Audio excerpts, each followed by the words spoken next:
in as much as you can from this space. It's already full, so please try and make as much concession as you can for your brothers and sisters. Every year across the nation, emergency rooms and emergency departments at hospitals do disaster prepared training. What they do is they have a scenario in which a catastrophic event happens, be it man-made, be it natural disaster, to prepare for what we just saw this past week in Las Vegas, essentially. A disaster scenario where the hospital the resources are tested to its limits by numerous patients coming in with all sorts of casualties. During my training, we had these at our hospital as well, and one of the years, I was the physician that was assigned outside of the hospital. The scenario was a bomb went off at a local high school. And so they bring students from the high schools, activity for them as well. They put makeup on them to show what kind of injuries they have. They put like construction paper to show broken bones and the like. And they have these cards saying their injuries. And my job as a physician outside the hospital was essentially acting as an initial triage, discerning the patients who just maybe have a little too much drama going on, have a little sprained ankle, but they feel like they're about to die, versus patients who have deadly injuries that if we don't intervene in the next few minutes, they may die. And perhaps other patients who have suffered a catastrophic injury for which there is no treatment and they will die. Right? And going through that scenario, my mind couldn't help but think about real life scenarios like this that go on every day. What's happening in Burma right now? What's happening to the Rohingya Muslims? And how villages upon villages, one at a time, are just being completely ransacked. And those who were lucky enough, just imagine you were a physician stationed at a remote clinic in that area. And those who survived come rushing to you. Right? The urgency that you would have, the sense of alertness and awareness and no second to spare. Right? Everybody must be seen and treated accordingly because their lives are on the line. And you as a physician, if you were in that scenario, you could really make a difference. You can save someone's life. You can make a difference in someone's life, but ultimately, inevitably, you will be faced with scenarios in which no matter what you did or no matter how hard you tried, you may have fallen short. You may have to tell a mother that her 4-year-old daughter did not make it. You may have to tell a teenager that his father has passed away. And it's those moments more than the successes, those difficult conversations, those moments where you see, you experience, you almost feel the tragedy that's going on that really sticks with you. Makes you lose sleep at night. Imagine living your life like that. Now, when I go to work, I clock in, clock out, 9, 10-hour shift, 12-hour shift, and you're done. Right? But being there, having friends who have gone into Syria to treat the injured, when they go, they live at the hospital. There is no 10-hour shift. They live at the hospital. But that scenario of being in that situation is what I wanted to start the khutbah with, to give us an idea of what the Prophet ﷺ's life was like. In the hadith, the Prophet ﷺ, he mentions that the example of me is like the example, he says that a man in the desert lights a fire. This man lights a fire. And he says the insects, the moths, and the insects that get attracted to lights began to go towards the fire, not realizing that they're going to their death, their destruction. And he says the man, he tries to stop them. He tries to save them. But he ﷺ says, they overpower him. They overcome him. He's not able to save them. فَيَقْتَحِمْنَ فِيهَا, and they jump and they fly into the fire. So he says, ﷺ, فَأَنَا آخِذٌ بِحُجَزِكُمْ عَنِ النَّارِ وَأَنْتُمْ تَقْتَحِمُونَ فِيهَا. I am literally grabbing you by your waist belts, trying to pull you away from the fire. But you guys insist. You're insisting on going towards the fire. I mean, that's the way the Prophet, that's how much concern he had. I mean, can you imagine living 23 years with that much concern? And that's why Allah subhanahu wa ta'ala, He says in a surah that we all recite, or we should be reciting every Friday, Surah Al-Kahf. Allah subhanahu wa ta'ala, He says, فَلَعَلَّكَ بَاخِعٌ نَفْسَكَ عَلَىٰ آثَارِهِمْ إِن لَّمْ يُؤْمِنُوا بِهَذَا الْحَدِيثِ أَسَفًا. It may be that you will literally kill yourself out of sorrow and despair and worry and concern. Right? You're concerned so much to the point that it will affect your health. That if they don't follow your way. That's why the Prophet would stand up at night till his feet would swell. Right? When we read the stories about crying when verses were revealed or verses were recited to him. فَكَيْفَ إِذَا جِئْنَا مِن كُلِّ أُمَّةٍ بِشَهِيدٍ وَجِئْنَا بِكَ عَلَىٰ هَؤُلَاءِ شَهِيدًا. When the Prophet told Ibn Mas'ud anhu to recite to him, and he began reciting Surah An-Nisa. And when he recited that verse, the Prophet he told him, "Hasbuk, enough." And Ibn Mas'ud, he looked up from his recitation and he sees فَإِذَا عَيْنَاهُ تَذْرِفَانِ. The Prophet's eyes are flowing with tears. Why? Because he will be brought as a witness, not for, but against all of these people. Who are these people? His ummah. His ummah at that time, there's the ummatul da'wa, ummatul ijaba. The ummah that he's sent to give the message to, which is from his time until the day of judgment, every single human being. And more specifically, ummatul ijaba. Those of us who have answered that call. How have we carried on his message? How have we delivered his message to others? You see, the brothers and sisters, the concern the Prophet ﷺ had was for Islam to reach the people. For Islam to reach the people. And when he died, on his farewell pilgrimage, his farewell hajj, when he gave his very famous khutbah on Arafah. On the day of Arafah, there's a khutbah. Similar to the Juma khutbah, there's a khutbah on the day of Arafah. And in this khutbah, he ﷺ gave a very powerful speech that I'm sure many of you are aware of, when he talked about the sanctity and the honor of a Muslim, about how the importance of returning trust to people, about how interest has been abolished. Because it's a system that preys on the weak and those in need. And it just puts them further into debt and despair. He talked about taking care of your woman. He talked about, equality and racism. And he talked about the importance of preparing yourself for the day you meet Allah subhanahu wa ta'ala. Right, this very powerful sermon, but at the end of this message, after 23 years of living like that physician, on edge, every single encounter is a life or death, but more than life or death, because we're not talking about life or death. We're talking about eternity. After delivering this farewell message to the ummah, he says, Allahumma hal ballaghd. Oh Allah, have I done my job? Have I delivered this message? Allahumma fashhad. Then, oh Allah, I ask you to bear witness. Allahumma hal ballaghd. Allahumma fashhad. Oh Allah, did I take care of my responsibility? Then, oh Allah, bear witness. Then he says, فَلْيُبَلِّغِ الشَّاهِدُ الْغَائِبِ.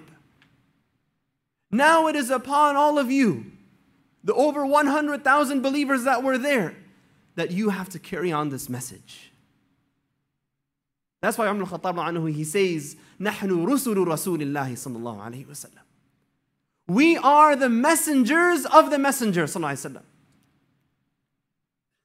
You and I have that responsibility, whether we like it or not. You and I carry a very heavy burden on our shoulders. That we are now the messenger of the messenger sallallahu alaihi wasallam. Our responsibility to carry this message, how we carry ourselves, our day-to-day interactions. Allah subhanahu wa ta'ala, it's interesting, He says in Surah Al-Hujurat, And verse number 11, after he starts outlining the behavior of the believer. He says, "O you who believe, do not make fun of one another." And he says, "Don't insult one another." And he says, "Don't call each other by evil or bad nicknames." Then he says, "بِئْسَ الْإِسْمُ الْفُسُوقُ بَعْدَ الْإِيمَانِ."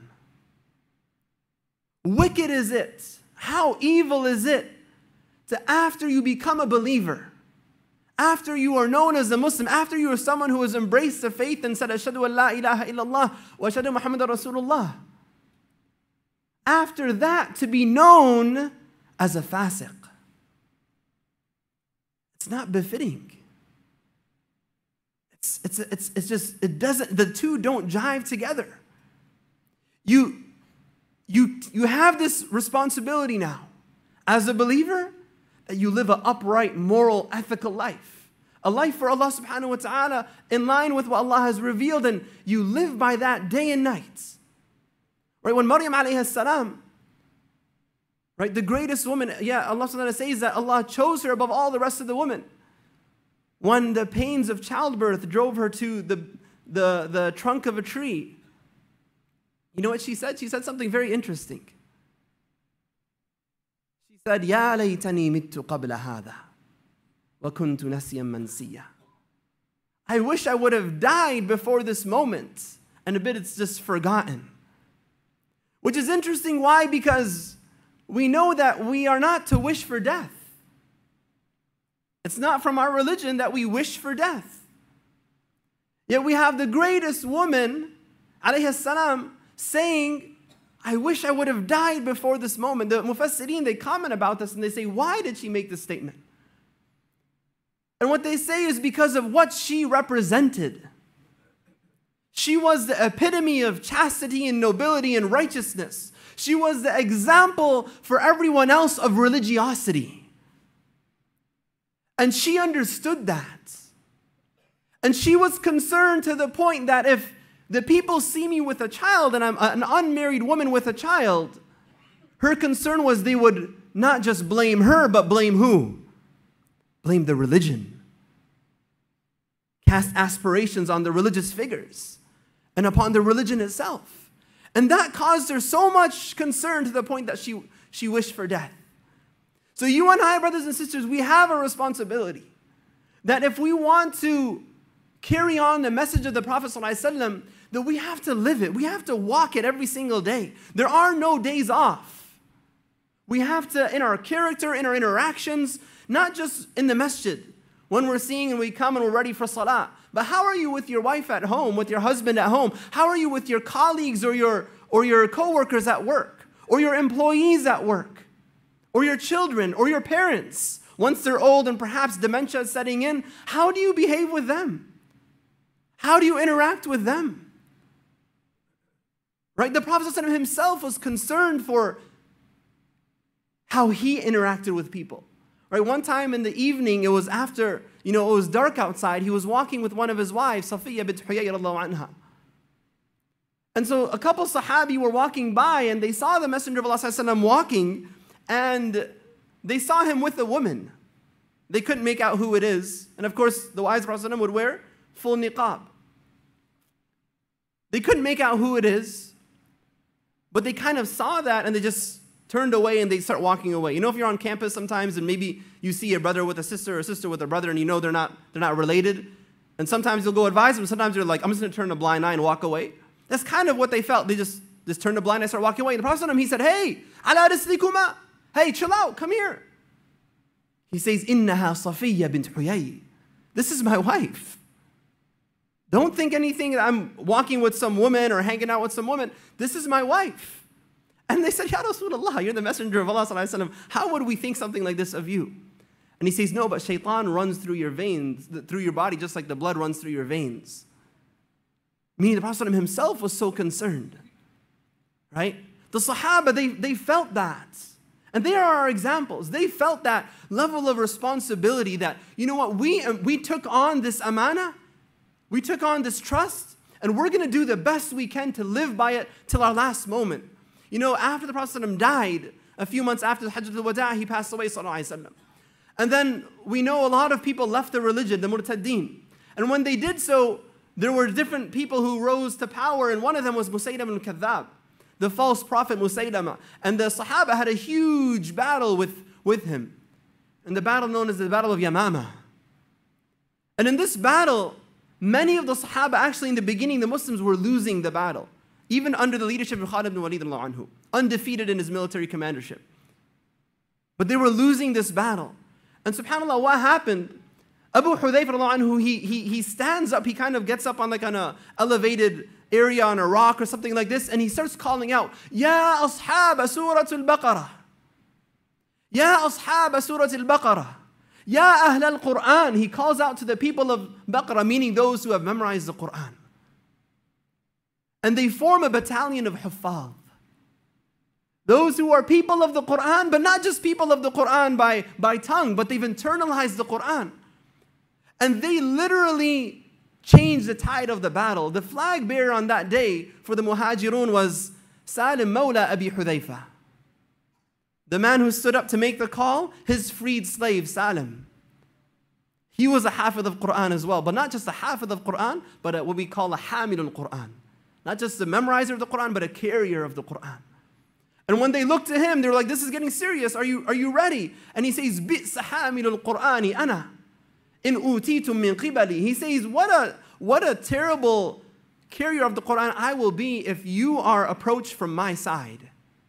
Meaning, I understand that the responsibility I have, that I carry, that this Quran, this religion, it transforms us. And in these moments of trials and difficulties is when it truly shows. When it truly shows. And he was martyred on that day reciting beautiful verses from the Quran, and he stayed true to his words. But brothers and sisters, it's not just though the public face that we have. Right? One of my teachers, he once gave us what I thought was a very profound exercise that perhaps tonight you can go home and you can do as well. He told us to take out our notebooks. And he said, I want you to make 2 columns. And on the title of the top in the first row, write good deeds that I do that people know about. And go ahead and list it out. What are good things that you do that someone knows about? For example, coming to the masjid. People see you, so you put it under that category. Right? Or if you're fasting, but you tell people you're fasting when they offer you food, instead of saying, I'm okay, you're saying your good deeds, put it under there where people know about. And then he says, next to it, make another on the second column, next to that in the first row, write down good deeds that you do that no one knows about. And he gave us a few minutes. And the students in the class, myself first and foremost, were struggling to come up with anything. Good deeds that we do that no one absolutely knows about. And if you want to take the exercise a step further, what you can do, and I encourage you to do this because it really is a moment of self-reflection. Make, on the second row underneath that, write down a list of things, bad deeds that I do that people know about. And see how many come there. And then, bad deeds that I do that only Allah knows about. And for many of us, myself included, I came to a very stark reality. That the 2 heaviest ones were the first and the last. My sins I try to hide, knowing that Allah sees me. My good deeds I like people to know, so I could be seen as someone good. But the Salafus Salih, they lived lives where it was inverted, where their good deeds were kept hidden.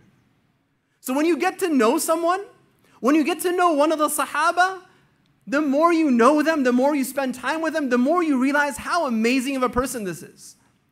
The more you learn secret deeds that they do between them and Allah alone. Now, Abdullah ibn Mubarak, rahimahullah ta'ala, one of the greatest scholars of our ummah from Iraq, he was once traveling on an expedition, and one of his companions, Muhammad ibn Ayun, was with him. And at nighttime, they sat down to sleep. And when they laid down to sleep, Muhammad, he pretended to sleep to watch what Abdullah ibn Mubarak would do. When Abdullah Mubarak thought that he was asleep, he stood up at night and he prayed the whole night until Fajr. And then after Fajr, when Fajr time came in, he went to Muhammad to wake him up. And Muhammad spilled the beans. He said, I was awake the whole time. And I was watching you. And he says, Abdullah Mubarak, after that, he didn't speak to him again. He was so upset with him. And he says about him that it's as if that he disliked what I did of exposing his good deeds. And he says, this is something I noticed throughout his life until he died. I have never seen a man hide his good deeds as much as he did. And that's why Ahmad ibn Muhammad, rahimahullah ta'ala, he says about Abdullah ibn Mubarak that Allah raised his status because of secret deeds he would do between him and Allah subhanahu wa ta'ala.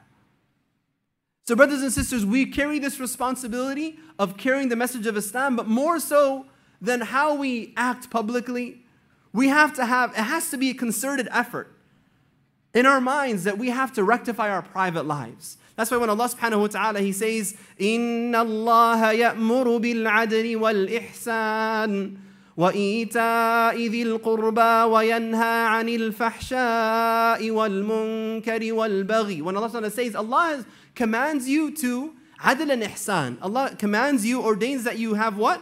Justice, and you have excellence, ihsan. So one of the scholars commented on this verse and they said that, al-adl, what justice, what he means here is that your private life and your public life are equal. That's justice. Inna Allah ya'muru bil adl, Allah commands you to justice, that your private and public life are equal. And he says, ihsan, excelling is actually making your private life better than your public life. So we all have work to do. We all have work to do. To strive the utmost that we can to live a life that will be pleasing to Allah subhanahu wa ta'ala, and a life in which we strive to make our secret lives, our sara'ir, our secrets, because Allah says on the Day of Judgment, يَوْمَ تُبْلَ السَّرَائِرِ. On that day, these secrets that are tried to be kept hidden will be brought open and brought to the test. So we ask Allah subhanahu wa ta'ala أن يجعل سريرتنا خير من علانيتنا اللهم آمين وأقول قولي هذا واستغفر الله لي ولكم فاستغفروه إنه الغفور الرحيم.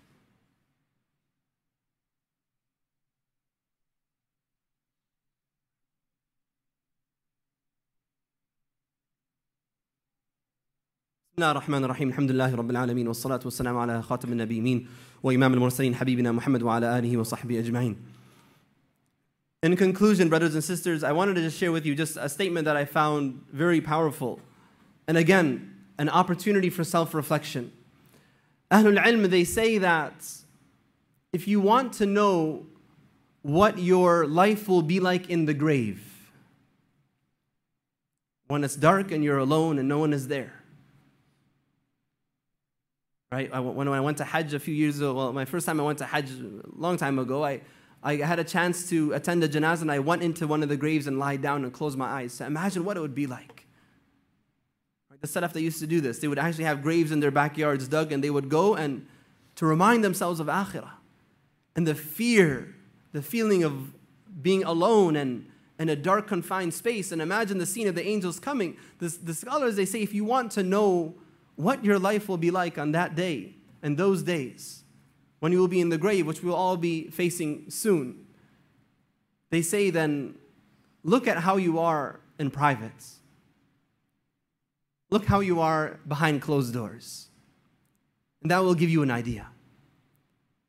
So brothers and sisters, we have a responsibility. The Messenger of Allah, he lived his life to deliver this message. We have to live up to that title that we have of being the messenger of Allah, and do the best we can to carry ourselves in a manner that will be pleasing to Allah subhanahu wa ta'ala, that Allah left as an example for us in the Messenger of Allah, and that we strive our best to rectify both our public lives and more so our private lives. إن الله وملائكته يصلون على النبي يا أيها الذين آمنوا صلوا عليه وسلموا تسليما اللهم صل على محمد وعلى آل محمد كما صليت على إبراهيم وعلى آل إبراهيم إنك حميد مجيد اللهم بارك على محمد وعلى آل محمد كما باركت على إبراهيم وعلى آل إبراهيم في العالمين إنك حميد مجيد. اللهم اغفر للمسلمين والمسلمات والمؤمنين والمؤمنات الأحياء منهم والأموات إنك يا ربنا سميع قريب مجيب الدعوات. اللهم أعز الإسلام والمسلمين وأذل الشرك والمشركين ودمر أعداءك أعداء الدين واجمع كلمة المسلمين الحق يا رب العالمين. عباد الله، إن الله يأمر بالعدل والإحسان وإيتاء ذي القربى وينهى عن الفحشاء والمنكر والبغي يعظكم لعلكم تذكرون وأقيموا الصلاة.